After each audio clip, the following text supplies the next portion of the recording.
नमस्कार, तपाईं हेर्दै हुनुहुन्छ दृष्टि अनलाइन टिभी। कृपया हाम्रो भिडियोहरूलाई लाइक, कमेन्ट, शेयर अनि सब्स्क्राइब गरिदिनुहोला। साथै सँगै भएको बेल घण्टीलाई टिङ्ग दबाएर विभिन्न भिडियोहरू पनि हेर्नुहोला। Thank you. र यस कार्यक्रममा प्रस्तुत गर्ने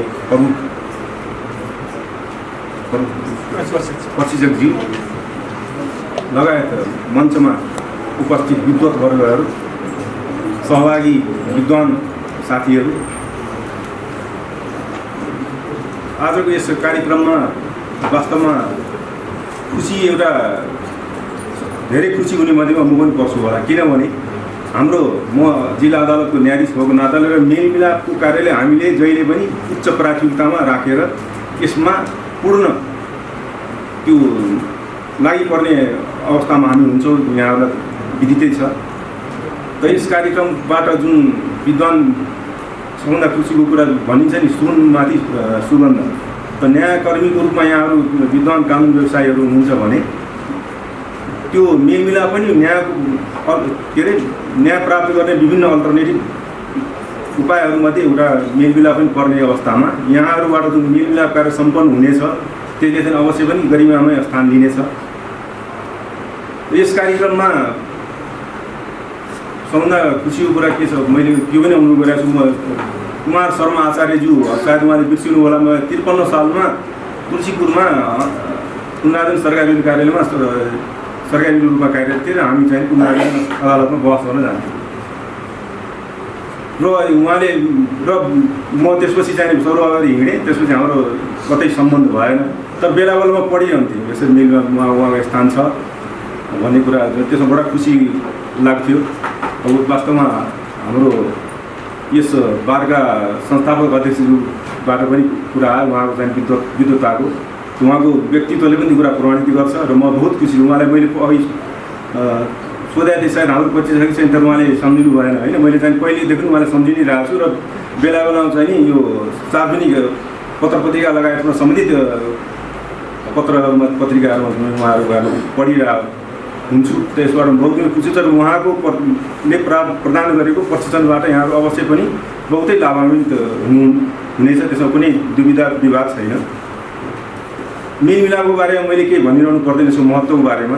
वास्तवमा हाम्रो अहिले यो स्थानीय निकायहरूमा मेलमिलाप, त्यो गाउँपालिका होस् चाहे कार्यपालिका के अरे न्यायपालिका के अरे नगरपालिका, मेलमिलापलाई पनि बहुतै महत्त्वपूर्ण स्थान दिएर सम्बन्धित निकायका उपसभापति अथवा उपाध्यक्षलाई यो जिम्मेवारी पनि दिएको छ।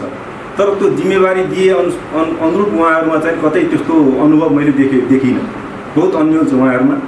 यस विषयमा चाहिँ यसरी कानुनले मेलमिलापलाई महत्त्व दिइरहेको अवस्थामा र स्थानीय निकाय पनि सो कुरालाई महत्त्व दिइरहेको अवस्थामा उहाँहरूको भावी भूमिका अवश्य पनि महत्त्वपूर्ण हुनेछ। हाम्रो पिताम्बर शिवपालज्यूले पनि भन्नुभयो, यसरी पढेर गरेर मात्रै हुँदैन, त्यसले व्यवहार पनि उतार्न सक्नुपर्छ, प्रमाणपत्र मात्रै लिएर हुँदैन। त यहाँहरूले यो प्रमाणपत्र मात्रै लिएर हो भने यसलाई कसरी आफ्नो कार्यमा चाहिँ परिणत गर्ने, त्यसलाई व्यवहारमा उतार्ने, त्यसको अवसर यहाँले अहिले चारैतिर पाइरहनुहुन्छ। अदालत पनि त्यो छँदैछ, अदालत परम्परादेखि पनि चलिआएको छ, धेरै कुरामा छ। त अहिलेको जुन स्थानीय निकायहरू पनि यसको जुन काम कर्तव्यमा जोडिएको छ त्यसले पनि यहाँहरूको चाहिँ कार्यक्षेत्रलाई अवश्य विस्तारित रूपमा यहाँहरूले प्राप्त गर्नुहुनेछ। मेलमिलापको महत्त्वमा कानुन व्यवसाय मित्रहरूको अनन्य भूमिका छ, हामीले त्यो सहयोग पाइ नै रहेका छौँ। तर एउटा कुरा यहाँहरू मेलमिलापकर्तामा पनि ठुलो दायित्व मैले रहेको अनुभव गरेको छु। मेलमिलापकर्ताले यदि इमान्दारीपूर्वक अगाडि आएर सम्बन्धित पक्षलाई मिलाउने प्रयास गर्नुभयो भने सायद नमिल्ने अवस्था हुँदैन, किन यहाँहरूलाई नै विश्वास गरेर सम्बन्धित पक्षहरू अदालतमा पुग्नुहुन्छ। मैले के अनुभव गरेको छु भने हामीले जति सम्झाए पनि त्यो सम्बन्धित पक्षले कुरा बुझ्नुहुन्न र उहाँको कानुन व्यवसायीहरूले भन्नुभयो भने त्यो कुरा उहाँले मान्नुहुन्छ।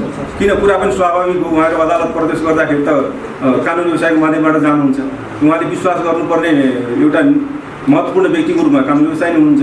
त्यस्तो अवस्थामा मेलमिलापको कार्यलाई यहाँहरूले सहयोग गर्नुभयो भने त्यो अवश्य पनि सफल हुन्छ। र मेलमिलापको महत्त्वबारे मैले भनिरहनु पनि पर्दैन। विन विनको सिचुएसन, चाहे वादी प्रतिवादी दुवैजनाको होस् दुईटैको पक्षको जित हुन्छ।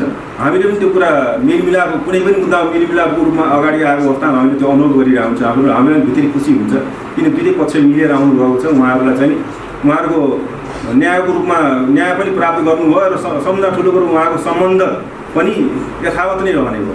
अब अहिले हामीले फैसला गर्दाखेरि के हुन्छ, फैसला गरेर न्याय प्रदान गर्दा भन्ने कुरा अलिक टाढैको कुरा हुन्छ। फैसला गरेर मात्रै न्याय हुँदैन, किनभने त्यसबाट मात्रै टुङ्गिँदैन, त्यसको माथिल्लो निकाय हुन्छ, त्यसमा माथि जानुहुन्छ चित्त नबुझेको पक्ष, त्यसले समय लम्बिन्छ, खर्च हुन्छ, तनाव हुन्छ होइन।